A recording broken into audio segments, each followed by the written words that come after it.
Je vais te parler aujourd'hui des 3 erreurs qui freinent ta progression en tant qu'assistant virtuel ou bras droit et surtout comment les corriger. Ça va t'intéresser si aujourd'hui tu es freelance, assistant virtuel, bras droit. D'ailleurs, même si tu as une mission un peu plus spécifique, hein, si tu es un freelance dans d'autres domaines, que tu es copywriter, que tu es funnel builder, enfin peu importe la mission que tu fais, si tu travailles aujourd'hui pour des entrepreneurs, que tu es média buyer aussi, enfin voilà, peu importe. Le rôle que tu as aujourd'hui, tu travailles pour un de tes clients, tu es entrepreneur et tu as l'impression que tu freines, c'est-à-dire que tu as déjà des clients, mais tu as l'impression qu'ils sont pas si contents que ça, ils te recommandent pas, ils te proposent pas d'augmentation, tu n'arrives pas forcément à te développer dans ton métier. Et ben, je vais te parler des 3 erreurs que je retrouve le plus qui t'empêchent de progresser dans ce métier-là et qui te limitent du coup pour passer à l'étape supérieure. Mais surtout, on va voir aussi rapidement comment est-ce qu'on peut les corriger. Et donc, pourquoi est-ce que c'est quelque chose qui est vraiment important? Parce que si tu comprends pas ces 3 erreurs-là et que tu continues de les faire, eh ben, tu seras toujours frustré de ne pas avoir des meilleures opportunités, tu seras toujours frustré d'être remplacé du jour au lendemain sans comprendre et de ne pas avoir l'impression d'être valorisé pour le temps que tu passes pour les entrepreneurs, l'énergie que tu y mets. Et bah, je vais te proposer une solution aujourd'hui pour que cette situation problématique, elle change. Donc, la première erreur, c'est d'attendre les instructions de ton employeur au lieu d'être proactif.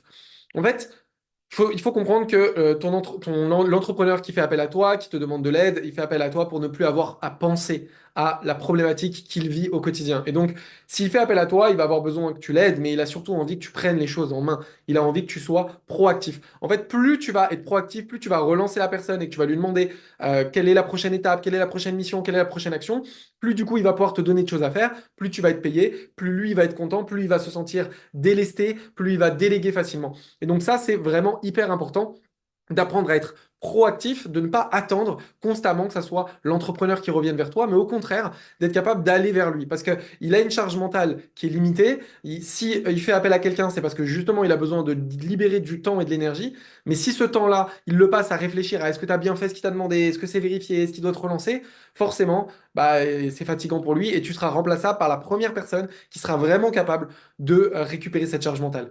La deuxième erreur que je retrouve et qui est hyper importante également, c'est de négliger la compréhension de ce que te demande ton entrepreneur. En fait, c'est un peu tricky ce que je vais t'expliquer là, mais il y a ce que la personne te demande et il y a ce qu'elle veut à travers sa demande. Tu vois, il y a deux choses. Il y a qu'est-ce qu'elle te dit et qu'est-ce qu'elle dit derrière ce qu'elle te dit. Et être capable de comprendre cette deuxième grille de lecture, ce qu'on appelle lire entre les lignes, c'est réellement essentiel. Parce que ton entrepreneur, il fait appel à toi pour régler un problème. Et il a une vision de comment il veut régler ce problème. Et donc, il veut régler un problème, mais il a une manière de régler ce problème. Et donc, généralement, quand il va faire appel à toi, il va non pas, parce que souvent on s'exprime pas très bien, au lieu de t'exprimer ce qu'il veut obtenir, il va t'exprimer comment il veut l'obtenir.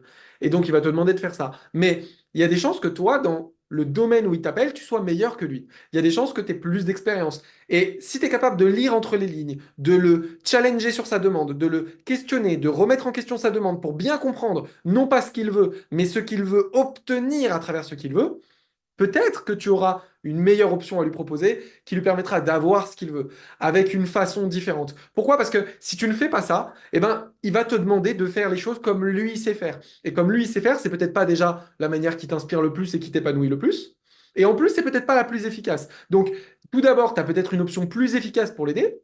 Mais peut-être que tu n'as pas forcément une option plus efficace, mais que la manière dont lui le demande, ça lui correspondait bien à lui, mais que toi, tu aimes faire les choses différemment. Et si bah, tu te retrouves à faire les choses comme lui il veut et c'est pas ce qui te plaît, forcément tu vas les faire moins bien, forcément tu vas faire plus d'erreurs, forcément tu vas y mettre moins d'énergie, et donc forcément ça va à un moment donné te retomber dessus. Alors que si tu peux lui proposer une façon de faire ce que lui il veut mais d'une façon qui te convient toi, tu vas t'éclater, tu vas faire que ce que tu aimes et lui il sera content. Donc c'est hyper important de bien être capable de lire entre les lignes et comprendre ce qui est demandé derrière la demande, c'est vraiment essentiel.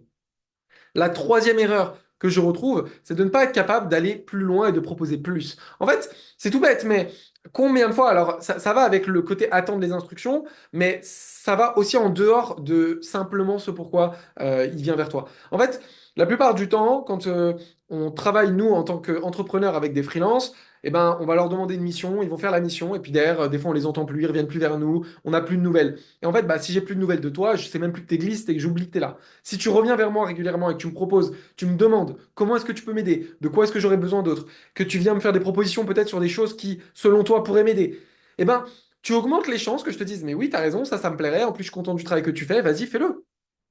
Tu viens me créer, en fait, tu viens pas créer un besoin, parce que le besoin il est déjà là, mais tu viens mettre le doigt sur le fait que j'ai un besoin et que tu as une solution pour moi, et tu vas, du coup, grâce à ça, monter step up progressivement.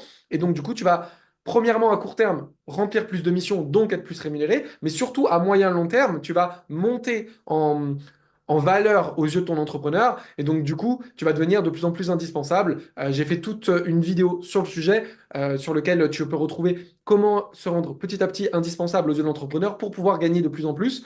Et ça va être un win-win, hein. Tu vas gagner plus, mais l'entrepreneur, il est content de tout le travail que tu fais. Et donc, c'est un modèle gagnant-gagnant. Donc, si tu fais ces trois erreurs-là, c'est hyper important de venir les corriger. Et d'ailleurs, peut-être qu'en écoutant, tu te dis, ouais, non, moi, ces trois erreurs-là, honnêtement, je les fais pas. Le but, en fait, de cette vidéo, c'est pas de te mettre dans une catégorie de tu fais les trois erreurs ou tu fais pas les trois erreurs. Je pense qu'en fait, on fait tous ces trois erreurs-là à certains moments et des fois, on les fait moins. Et le but du jeu, c'est de les faire le moins possible. Donc, pour vraiment profiter de ce contenu, ce que je t'invite, c'est de te poser la question, quand est-ce que je fais ces erreurs-là? Sur quel type de mission, avec quel type d'entrepreneur ou à quel moment dans la semaine je suis dans ces erreurs-là? À quel moment est-ce que je suis trop passif au lieu d'être proactif? À quel moment est-ce que j'écoute ce qu'il me dit, mais j'écoute pas ce qu'il me dit derrière ce qu'il me dit. À quel moment est-ce que, tiens, je propose pas plus, je viens pas chercher plus de missions. Si tu corriges ces trois choses-là, c'est qu'une question de temps avant que tu sois vraiment payé à ta juste valeur, à la juste hauteur de ce que tu fais et que tu sois épanoui dans ton activité. Voilà, j'espère que ça t'aide. Si c'est le cas, fais-le savoir. Comme ça, on continuera de créer du contenu pour t'aider à te développer en tant qu'assistant virtuel, bras droit, stratège